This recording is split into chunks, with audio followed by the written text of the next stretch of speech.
Hello दोस्तों, आप सभी का स्वागत है आपकी यूट्यूब चैनल केडी क्लास में। और मैं हूं केडी पब्लिक स्कूल संचालक हर कुमार। और आज हम लेकर आए हैं आपके लिए क्लास 10 के प्रथम पाठ है भौतिकी का प्रकाश का परिवर्तन, और उसके पूरे अति लघु उत्तरीय क्वेश्चन को लेकर आए हैं। तो आप वीडियो में बने रहें और आप मेरे चैनल के माध्यम से बिहार बोर्ड 2026 की तैयारी बेहतर कर सकते हैं। तो आप मेरे चैनल पर बायो का प्रथम पाठ का लघु उत्तरीय सवाल और अति लघु उत्तरीय सवाल डला चुका है। आप अगर वह वीडियो नहीं देखें तो उस वीडियो को भी देखें। और आज भौतिकी से प्रकाश का परिवर्तन लाए हैं, फिर रसायन से लाएंगे। तो आप मेरे वीडियो में बने रहें, और मेरे वीडियो पर पहली बार हैं तो चैनल को सब्सक्राइब कर लेंगे। कर रहे हैं क्वेश्चन देख रहे होंगे आप, बिहार बोर्ड मैट्रिक परीक्षा 2026 की तैयारी प्रकाश का परिवर्तन चैप्टर है। और आपका इसमें सब्जेक्टिव और ऑब्जेक्टिव दोनों क्वेश्चन को लिया गया है। तो चलिए क्वेश्चन को देखा जाए। कह रहा है समतल दर्पण क्या है? समतल दर्पण पर पड़ने वाले, किस पर? समतल दर्पण पर पड़ने वाली एक ही प्रकाश किरण की कितनी परावर्तित किरणें हो सकती हैं? तो आंसर आपका होगा समतल दर्पण पर पड़ने वाली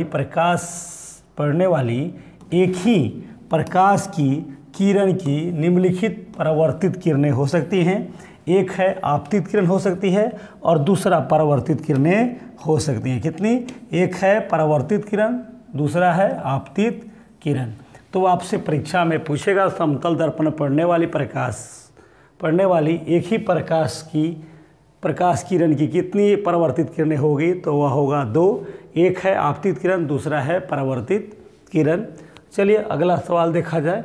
करें समतल दर्पण पर लंबवत पड़ने वाली किरण किस प्रकार परावर्तित होती है? तो आपका जवाब होगा मेरे दोस्त कि समतल दर्पण पर लंबवत, किस पर? लंबवत पड़ने वाली प्रकाश किरण परावर्तन के बाद उसी पथ पर लौट जाएगी। क्या होगी? उसी पथ पर लौट जाएगी। कहाँ से? समतल दर्पण पर लंबवत पड़ने वाली प्रकाश किरण परावर्तन के बाद उसी पथ पर लौट जाएगी। ठीक है, चलिए अगला सवाल देखिए। समतल दर्पण क्या है? समतल दर्पण पर अभिलंब आपतन के लिए परावर्तन कोण का मान कितना होता है? तो समतल दर्पण पर अभिलंब आपतन के लिए परावर्तन कोण का मान क्या होता है? R=0 होगा, यानी कि 0 डिग्री होता है। ठीक है, चलिए अगला सवाल है आपका। कर रहा है समतल दर्पण में वस्तु की दूरी और प्रतिबिंब की दूरी क्या संबंध रखता है? समतल दर्पण में वस्तु की दूरी और प्रतिबिंब की दूरी क्या संबंध रखता है? तो समतल दर्पण में वस्तु की दूरी बराबर प्रतिबिंब की दूरी होता है। यानी जितना वस्तु की दूरी जितना दूर रखेगा, प्रतिबिंब की दूरी भी उतना ही बनेगा। किसमें? तो यह समतल दर्पण में होगा। तो यही क्वेश्चन है, समतल दर्पण में वस्तु की दूरी और प्रतिबिंब की दूरी क्या संबंध रखता है? तो समतल दर्पण में वस्तु की दूरी प्रतिबिंब की दूरी बराबर होती है। चलिए अगला सवाल देखिए। कह रहा है गोलीय दर्पण क्या है? गोलीय दर्पण कितने प्रकार के होते हैं? तो गोलीय दर्पण आपके 2 प्रकार के होते हैं। कितने प्रकार के? 2 प्रकार के होते हैं। एक होता है अवतल दर्पण और दूसरा होता है अवतल दर्पण। देख रहे हैं, एक है अवतल दर्पण, दूसरा है उत्तल दर्पण। तो गोलीय दर्पण कितने प्रकार के होते हैं? 2 प्रकार के होते हैं। आप देखे होंगे गोलीय दर्पण का ऐसा फिगर बनाया होगा, बीच में कटा होगा। इधर से इसको अगर कलई कर दिया जाए और इसको इधर से कर दिया जाए तो एक बन जाएगा, ई वाला बनेगा उत्तल दर्पण, ई वाला हो जाएगा अवतल दर्पण। क्या बन जाएगा? अवतल दर्पण। तो यह पूछ रहा है गोलीय दर्पण कितने प्रकार के होते हैं? तो आप बताएंगे 2 प्रकार के, एक उत्तल दर्पण, दूसरा अवतल दर्पण। चलिए करें गोलीय दर्पण का मुख्य अक्ष क्या है? गोलीय दर्पण का मुख्य अक्ष क्या है?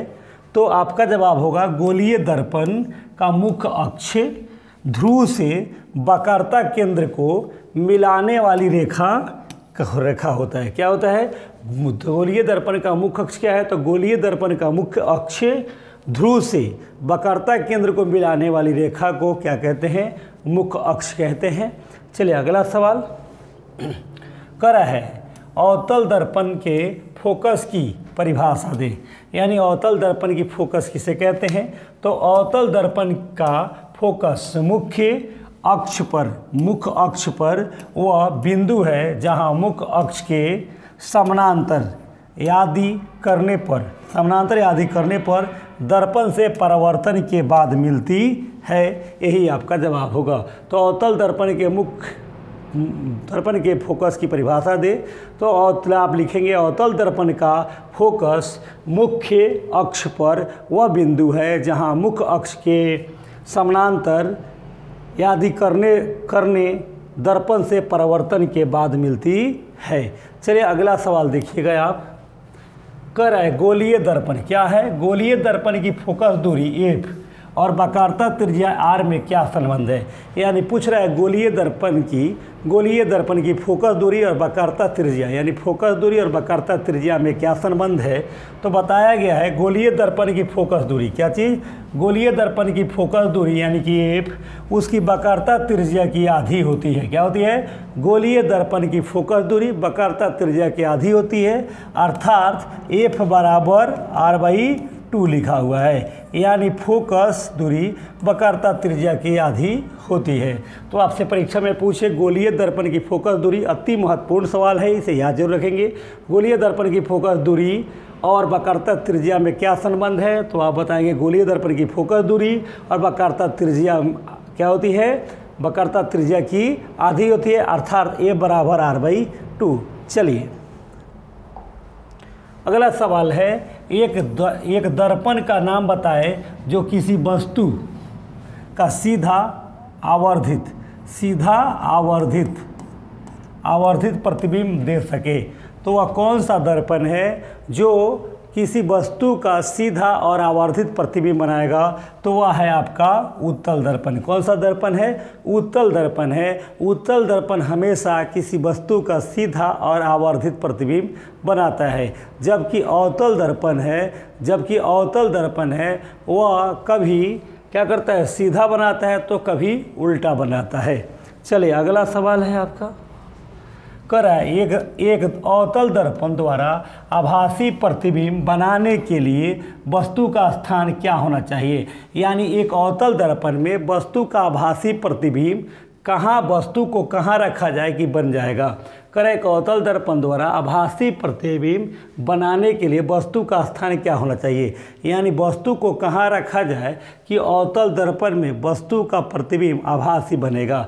तो आपका जवाब होगा अवतल दर्पण द्वारा आभासी प्रतिबिंब बनाने के लिए वस्तु का स्थान ध्रुव तथा फोकस के बीच होना चाहिए। ध्रुव तथा फोकस के बीच होना चाहिए। ये अवतल दर्पण है और यह है फोकस है, इसे हम ध्रुव कहते हैं। इसके बीच में अगर वस्तु को रखा जाएगा तब वह आभासी प्रतिबिंब बनेगा, नहीं तो नहीं बनेगा। आप अवतल दर्पण का नियम होता है कि क्या होता है कि उसे जितना नज़दीक रखिएगा वह सीधा आभासी प्रतिबिंब बनाएगा, जितना दूर रखिएगा वह क्या करेगा? वास्तविक प्रतिबिंब बनाने लगेगा। चलिए अगला सवाल है। कर यदि कोई वस्तु किसी अवतल दर्पण के वक्रता केंद्र पर रखी हो तो उसका प्रतिबिंब कहाँ बनेगा और कैसा बनेगा? पूछ रहा है कोई वस्तु अवतल दर्पण के वक्रता केंद्र पर रखी गई हो तो उसका प्रतिबिंब कैसा और कहाँ बनेगा? तो आपका जवाब होगा यदि कोई वस्तु किसी अवतल दर्पण के वक्रता केंद्र पर रखी हो, कहाँ? अवतल दर्पण के वक्रता केंद्र पर रखी हो तो उसका प्रतिबिंब वक्रता केंद्र पर ही बनेगा। कहाँ बनेगा? अवतल दर्पण में यदि वस्तु वक्रता केंद्र पर है तो उसका प्रतिबिंब भी वक्रता केंद्र पर ही बनेगा। वास्तविक उल्टा और वस्तु के आकार का बनेगा। कैसा बनेगा? वस्तु के आकार का बनेगा। कहाँ बनेगा? तो वास्तविक और उल्टा। कैसा प्रतिबिंब बनेगा? वास्तविक और उल्टा बनेगा, नहीं, और वस्तु के आकार के बराबर बनेगा। तो ठीक है, देखिए आपने, यदि किसी वस्तु को अवतल दर्पण के वक्रता केंद्र पर रखी जाए तो उसका प्रतिबिंब वक्रता केंद्र पर ही बनेगा, वास्तविक उल्टा और वस्तु के आकार का बनेगा। चलिए अगला सवाल देखिए। कर है वस्तु की दूरी को हम यू से सूचित करते हैं, किस चीज़ से? यू से करते हैं। तो कर है वस्तु की दूरी का चिन्ह क्या होगा जब एक अवतल दर्पण के सामने किसी वस्तु को रखा जाएगा। तो अवतल दर्पण में वस्तु की दूरी हमेशा ऋणात्मक होती है। क्या होती है? ऋणात्मक होती है। तो आपको याद रहना चाहिए कि अवतल दर्पण में वस्तु की दूरी हमेशा ऋणात्मक होती है। तो वही पूछ रहा है वस्तु की दूरी u का चिन्ह क्या होगा जब एक अवतल दर्पण के सामने किसी वस्तु को रखा जाए तो उसका चिन्ह ऋणात्मक होगा, यानी कि माइनस में होगा। चलिए अगला सवाल है आपका, कर रहा है सेंटीमीटर। क्या कर रहा है? Centimetre, 10 centimetre. कितना? 10 सेंटीमीटर फोकस दूरी वाले अवतल दर्पण से 15, कितना? 15, ध्यान दीजिएगा, 15 सेंटीमीटर की दूरी पर रखी वस्तु के प्रतिबिंब की प्रकृति क्या होगी। 10 सेंटीमीटर फोकस दूरी वाले अवतल दर्पण से 15 सेंटीमीटर की दूरी पर रखी वस्तु के प्रतिबिंब की प्रकृति क्या होगी। तो प्रतिबिंब वस्तु से बड़ा, वास्तविक और उल्टा बनेगा। कहाँ कैसा बनेगा? प्रतिबिंब कैसा बनेगा? वस्तु से बड़ा, वास्तविक और उल्टा बनेगा। चलिए अगला सवाल देखिएगा। अवतल दर्पण क्या है? अवतल दर्पण किस दूरी पर एक वस्तु को रखा जाए। अवतल दर्पण से किस दूरी पर एक वस्तु को रखा जाए कि प्रतिबिंब का आकार वस्तु के आकार का बराबर होगा। तो अभी मैंने बताया था कि वक्रता केंद्र पर ही रखा जाएगा तो उसका प्रतिबिंब वक्रता केंद्र पर ही बनेगा। चलिए अगला सवाल है आपका, करे क्या एक उत्तल दर्पण किसी वस्तु का किसी वस्तु का वास्तविक प्रतिबिंब बना सकता है। तो आपका जवाब होगा नहीं। उत्तल दर्पण वास्तविक प्रतिबिंब बनाता ही नहीं है। उत्तल दर्पण हमेशा आभासी प्रतिबिंब बनाता है। तो यह पूछ रहा है क्या एक उत्तल दर्पण किसी वस्तु का वास्तविक प्रतिबिंब बना सकता है। तो आपका जवाब होगा नहीं, क्योंकि उत्तल दर्पण वास्तविक प्रतिबिंब नहीं बनाता है, यह बनाता है आभासी प्रतिबिंब। उत्तल दर्पण किसी वस्तु का वास्तविक प्रतिबिंब नहीं बना सकता, यह हमेशा आभासी प्रतिबिंब बनाता है। इसी को लिखा हुआ है कि उत्तल दर्पण हमेशा आभासी प्रतिबिंब बनाता है, वास्तविक नहीं बनाता है। चलिए अगला सवाल है आपका, एक दर्पण की फोकस दूरी f, एक दर्पण की फोकस दूरी -15 cm है। कितनी है? 15 cm है। तो यह अवतल दर्पण होगा या उत्तल होगा। तो अभी मैंने आपको बताया है कि अवतल दर्पण में वस्तु की दूरी, फोकस दूरी सभी क्या होते हैं? ऋणात्मक होते हैं। तो यहाँ दिया है फोकस दूरी ऋणात्मक है -15 cm। इससे साबित होता है कि यह दर्पण जो होगा यह अवतल दर्पण होगा। क्या होगा? अवतल दर्पण होगा। ठीक है, अवतल दर्पण की वस्तु की दूरी, अवतल दर्पण में वस्तु की दूरी और फोकस दूरी और प्रतिबिंब की दूरी सभी क्या होते हैं? ऋणात्मक होते हैं। तो आपका माइनस जैसे देखेंगे अवतल समझ लेना है। चलिए अगला सवाल देखिएगा, करें गोलीय दर्पण। गोलीय दर्पण के आवर्धन की परिभाषा दे। किसकी? गोलीय दर्पण के आवर्धन की परिभाषा दे। तो प्रतिबिंब की ऊंचाई और वस्तु की ऊंचाई के अनुपात को आवर्धन कहा जाता है। क्या कहता है? वस्तु की ऊंचाई और प्रतिबिंब की ऊंचाई के अनुपात को आवर्धन कहा जाता है। और आवर्धन को एम सूचित करते हैं। किस चीज़ से? एम से। किस चीज़ से सूचित करते हैं? एम से सूचित करते हैं। किससे? आवर्धन को। आवर्धन प्रतिबिंब की ऊंचाई और वस्तु की ऊंचाई के अनुपात को आवर्धन कहते हैं। आपका जवाब रहना चाहिए। 20 नंबर क्वेश्चन है, कर आवर्धन। आवर्धन एम का ऋणात्मक मान क्या बताता है? आवर्धन एम का ऋणात्मक मान क्या बताता है? तो आवर्धन एम का आवर्धन ऋणात्मक मान बताता है कि प्रतिबिंब वस्तु के सापेक्ष उल्टा बनता है, अर्थात प्रतिबिंब वास्तविक है। जब प्रतिबिंब वास्तविक होगा तब ऋणात्मक होगा। चलिए अगला सवाल देखिएगा, करें एक गोलीय दर्पण। क्या है? एक गोलीय दर्पण की वक्रता त्रिज्या 20 cm है। कितना है? 20 cm है। तो इसकी फोकस दूरी कितनी होगी? किसकी? तो गोलीय दर्पण है भैया। ये गोलीय दर्पण की वक्रता त्रिज्या 20 cm है। तो उसकी फोकस दूरी क्या होगी? तो अभी आपको बताया गया है कि f बराबर क्या होता है? r/2 होता है। यहाँ दिया गया है कि r बराबर 20 cm है। आपको यहाँ दिया है 20 cm, त्रिज्या है 20 cm। तो फोकस दूरी क्या होगी? तो फोकस दूरी बराबर होता है r/2। f बराबर क्या होता है? तो r/ आप कहेंगे सर 2 होता है। तो r कितना है आपका? तो है 20 cm और 2 लगाइए, कटाइएगा तो फोकस दूरी आपका 10 cm हो जाएगा। कितना हो जाएगा? 10 cm। यहाँ देख रहे होंगे। तो कहता आता गोलीय दर्पण की फोकस दूरी 10 cm हो जाएगी। चलिए अगला सवाल है आपका, कर है उत्तल दर्पण कि एक उपयोग को लिखे। भैया ये क्या कई बताया जा सकता है। उत्तल दर्पण का उपयोग वाहनों के साइड मिरर, क्या कहता है, वाहनों के साइड मिरर, किसी भी वाहन होता है उसके साइड मिरर में यानी लुकिंग ग्लास में नहीं होता है। उत्तल दर्पण का उपयोग वाहनों के साइड मिरर के रूप में किया जाता है। किस में किया जाता है, वाहनों के साइड मिरर के रूप में किया जाता है। किस दर्पण का, तो उत्तल दर्पण का। चलिए अगला सवाल है आपका, उस दर्पण की फोकस दूरी ज्ञात करें, उस दर्पण की फोकस दूरी ज्ञात करें जिसकी वक्रता त्रिज्या 32 cm है। तो कह रहा है एफ बराबर r/2 होता है। एफ बराबर क्या होता है, तो अभी बताए हैं आर को r/2 होता है, यानी 32 cm/2 कटाइएगा हो जाएगा आपका 16 cm हो जाएगा।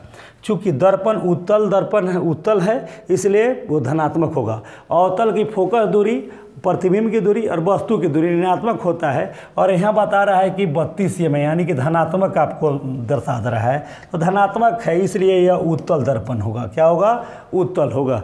चलिए अगला सवाल आपका है, करें किस गोलीय दर्पण में केवल काल्पनिक प्रतिबिंब बनता है। तो ये अभी आपको मैंने बताया है कि उत्तल दर्पण में हमेशा काल्पनिक प्रतिबिंब बनता है, जबकि अवतल दर्पण में वास्तविक और काल्पनिक दोनों बनते हैं। चलिए अगला सवाल है आपका,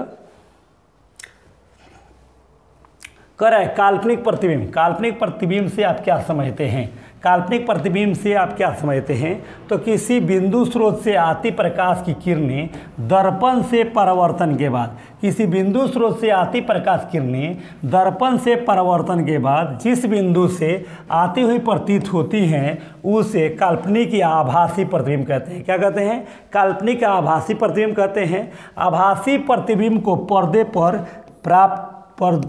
पर प्राप्त नहीं किया जा सकता। नहीं, यानी बता रहे आभासी प्रतिबिंब को पर्दे पर नहीं प्राप्त किया जा सकता, या आभासी प्रतिबिंब को प्राप्त पर्दे पर नहीं किया जा सकता। आप ऐसे बना सकते हैं।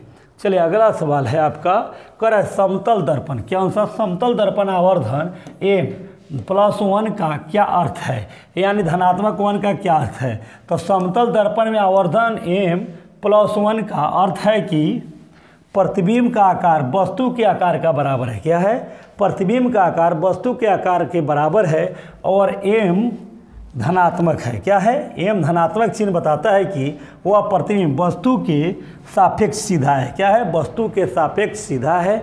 चलिए अगला सवाल आपका है 27 नंबर, एक गोलीय दर्पण जिसकी वक्रता त्रिज्या c है। वक्रता त्रिज्या को भैया c से सूचित करते हैं, वक्रता केंद्र को C से सूचित करते हैं, और त्रिज्या को हम किस करते हैं, तो त्रिज्या को हम R से सूचित करते हैं।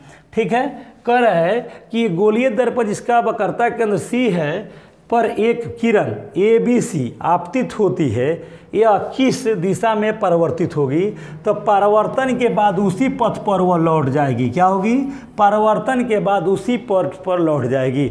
चलिए अगला सवाल आपका है, कर है अवतल दर्पण। कौन सा, अवतल दर्पण के कोई दो उपयोग बताइए। तो अवतल दर्पण के दो उपयोग निम्नलिखित हैं।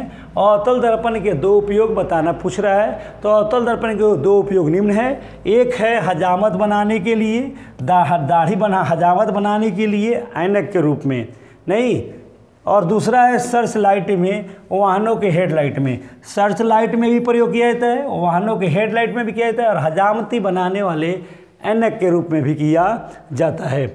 चलिए क्वेश्चन खत्म हुआ। मेरे दोस्तों, अगर मेरा ये वीडियो अच्छा लगा हो तो लाइक कमेंट सब्सक्राइब जरूर करेंगे, और आप हमारे चैनल के माध्यम से क्लास 10 के भौतिकी, रसायन और जीव विज्ञान तीनों के आप बहुत बढ़िया तैयारी कर सकते हैं। इसके साथ साथ मैथ की भी तैयारी कर सकते हैं, हिंदी के, संस्कृत के, इतिहास के, भूगोल के, नागरिक, यानी कि क्लास 10 के यानी बिहार बोर्ड की पूरी सब्जेक्ट की तैयारी हमारे टीम के द्वारा कराई जाती है। तो आप हमारे चैनल पर सब्सक्राइब कर लें और हमारे चैनल पर बने रहें और अपनी बिहार बोर्ड की तैयारी करें। चलिए मिलते हैं नेक्स्ट वीडियो में नेक्स्ट दिन, तब तक के लिए धन्यवाद। जय हिंद, जय भारत।